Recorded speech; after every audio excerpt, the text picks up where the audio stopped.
It's hard to watch. Children circled a mother, then pinned her against a fence.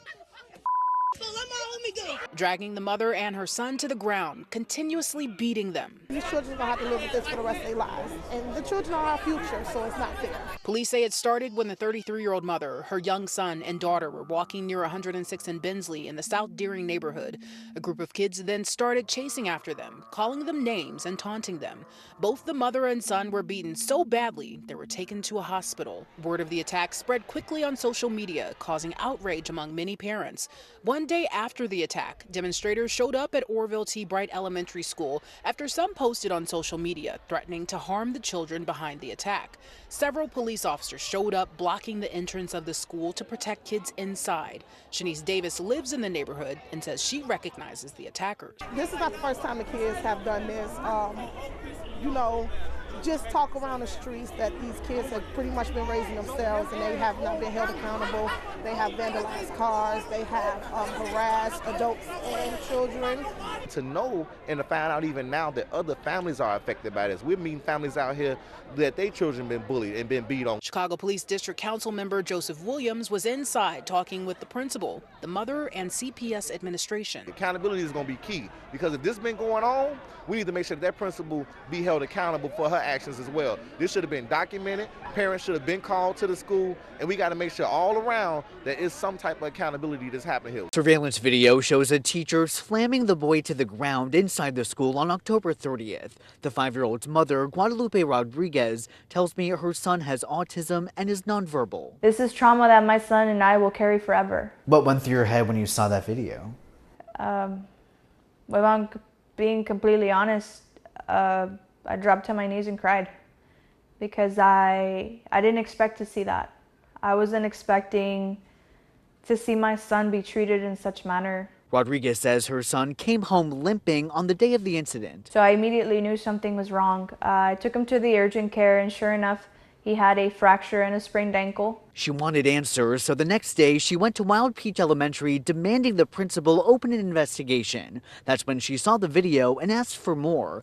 Footage from less than an hour before shows the same teacher dropping Rodriguez's son, and another video afterward shows a different teacher kicking the boy's hurt ankle, trying to get him to walk. My son was showing signs of distress, and not one teacher stopped to assess my son.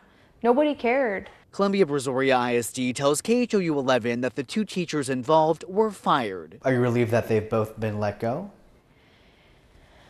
Well, part of me is relieved, but I'm not satisfied with the way they're handling this at all. Neither of them are behind bars. They're still walking free. This letter from Wild Peach Elementary states that CBISD notified the Texas Education Agency about what happened and that the school district's police department reported the incident to the Brazoria County District Attorney's Office. The first grade teacher shot by her 6-year-old student at a Virginia elementary school took the stand Thursday in her civil trial against a former assistant principal, Ebony Parker, who's being sued for $40 million. Attorneys for Abby Schwerner called an expert witness on school administration who said Parker was warned at least 4 times and had a duty to act. Take action. Get the kid secured. Search, call law enforcement, alert the principal. There are many things that needed to be done, and none of those were done at that time. The defense said the teachers should have taken action. They were the first responders. The 2023 shooting left Schwerner with gunshot wounds to her hand and chest.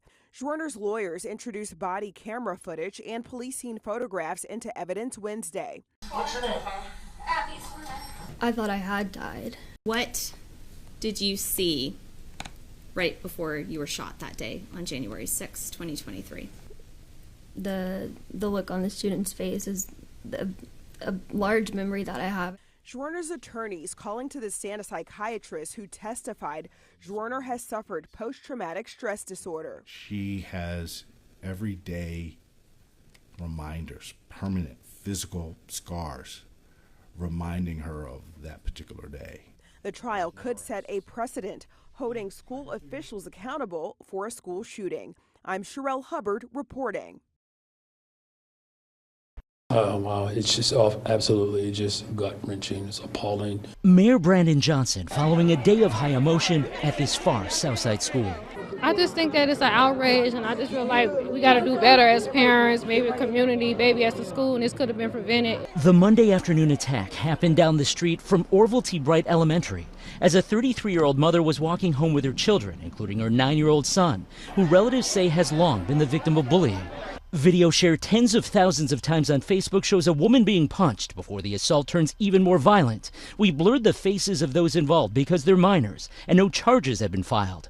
We've frozen the video here because it's so graphic. By far the most difficult video that I've ever watched.